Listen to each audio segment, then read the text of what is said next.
दोस्तों नमस्कार। ऐसी राजनीति इस देश में कभी नहीं थी। ना जनसंघ के वक्त थी, ना बीजेपी के वक्त हुई, ना ही आरएसएस इस तरीके से थी और ना ही कांग्रेस की अपनी राजनीति इस तरीके से चलती थी। यहां तक कि इस देश के क्षत्रपों की राजनीति भी कभी इस तरह नहीं चली जो सब मौजूदा वक्त में हो रहा है। क्यों हो रहा है यह सब कुछ? यह एक बड़ा सवाल नहीं है, बल्कि बदलती राजनीति में प्रधानमंत्री नरेंद्र मोदी की जो इमेज है, उसके इर्द गिर्द भारत की समूची संसदीय राजनीति कैसे आकर सिमट जाए और देश की गवर्नेंस भी उसी इमेज के आश्रय खुद को कहीं ना कहीं खड़ा पाए।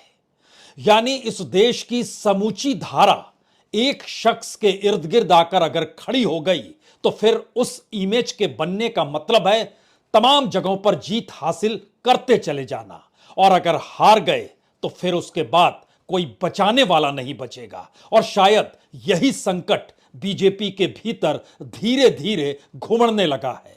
बीजेपी का अपना अस्तित्व किसी भी राज्य में कहां बचा है? उसके किसी नेता की पहचान किसी भी राज्य में कहां बची है? जिनकी पहचान, जिनकी राजनीतिक जमीन इससे पहले थी, उस राजनीतिक जमीन पर अब वो दोबारा खड़े हो नहीं सकते हैं, क्योंकि प्रधानमंत्री मोदी की इमेज कुछ इस तरीके से बीजेपी के भीतर और बीजेपी के बाहर तमाम राज्यों में और दिल्ली में इस तरीके से गढ़ दी गई कि किसी भी नेता की जरूरत बीजेपी को नहीं है।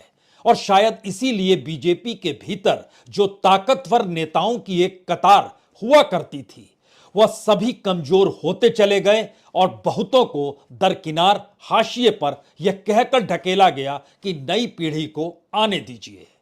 उम्र के लिहाज से जहां जरूरत हुई उसे साधा गया, उम्र के लिहाज से जहां जिसे दरकिनार करने की जरूरत हुई उसे दरकिनार किया गया।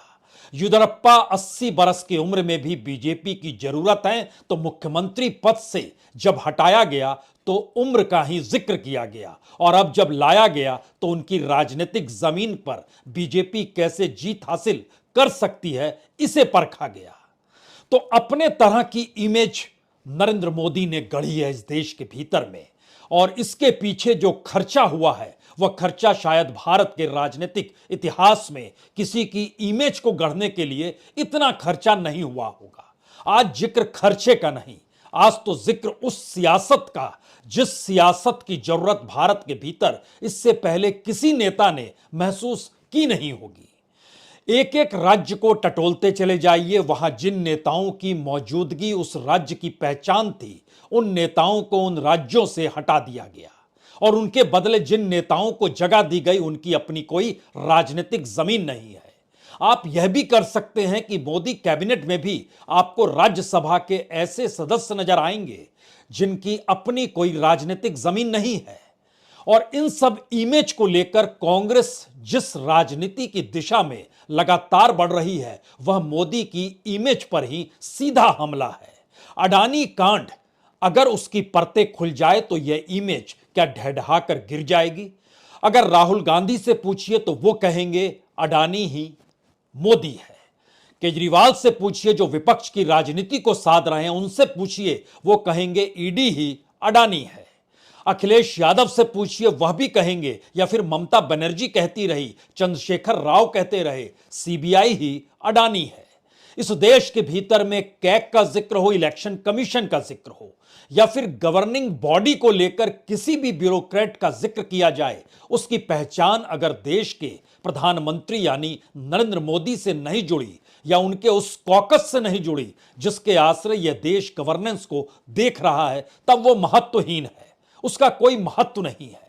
जरा ध्यान दीजिए किस तरीके से बीजेपी के भीतर आज की तारीख में सबसे बड़ा संकट यही है, अगर समूचे छत्रपों की कतार, अगर विपक्ष के तौर पर मौजूद कांग्रेस पार्टी उस इमेज को ढहढहाना चाहती है, और अभी तक इमेज का जिक्र नारों के जरिए होता था, पहली बार वो फैक्ट के साथ और अडानी कांड के जरिए 20,000 करोड़ का जिक्र है, शेल कंपनियों का जिक्र है, और इन सब के साथ ब्लैक मनी का जिक्र है, मनी लॉन्ड्रिंग का जिक्र है, तमाम परिस्थितियों में करप्शन का जिक्र है। लेकिन क्या वाकई कोई दाग इस इमेज पर, कोई धब्बा डाल पाएगा?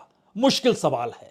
मौजूदा वक्त में जिस राजनीति को साध रहे हैं नरेंद्र मोदी, उसमें बीजेपी की अपनी पहचान सिर्फ उनकी इमेज से जाकर जुड़ गई है। और इस इमेज का मतलब होता है लार्जर देन लाइफ हो जाना, पार्टी से बड़ा हो जाना। और अगर उसमें जरा सी भी सेंध किसी ने लगा दी, वो ना सिर्फ सबसे बड़ा नेता होगा, बल्कि भारत की राजनीति के अपनी परिस्थितियों में वह एक चरम पर भारत की विपक्ष की राजनीति नजर आने लगेगी।